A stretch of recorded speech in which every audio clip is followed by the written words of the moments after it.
Assalamualaikum warahmatullahi wabarakatuh. Abdi di dieu hoyong nerangkeun naon eta corona sareng kumaha pencegahanana.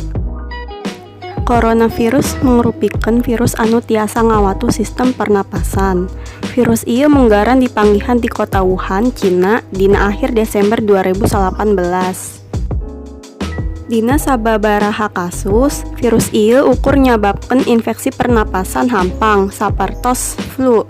Atanapi virus ieu oge tiasa nyababkan infeksi saluran pernapasan parna sapertos pneumonia, MERS sareng SARS.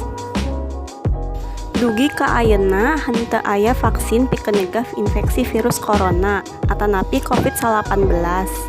Ku sebab eta, cara anu paling hade nyaeta pikeun ngadalikeun cara hirup anu sehat. Contona, pangheulana cuci lengan anjeun nganggo sabun pikeun nyegah sumebarna kuman. Kadua, ngajaga kabarsian bumi pikeun nyegah panyakit.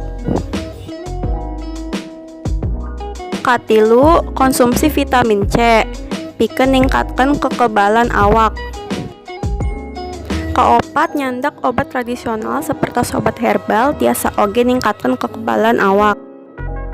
Kalima, moyan dina panon poe isuk nampi vitamin D3 anu hade pikeun awak bari latihan saeutik. Anu terakhir, tong hilap teras nyerah ku Nu Maha Kuasa sebab sadaya ieu kalebet virus mangrupikeun ciptaanna. Sakitu wae ti abdi, hampura bili aya salah kata. Wassalamualaikum warahmatullahi wabarakatuh.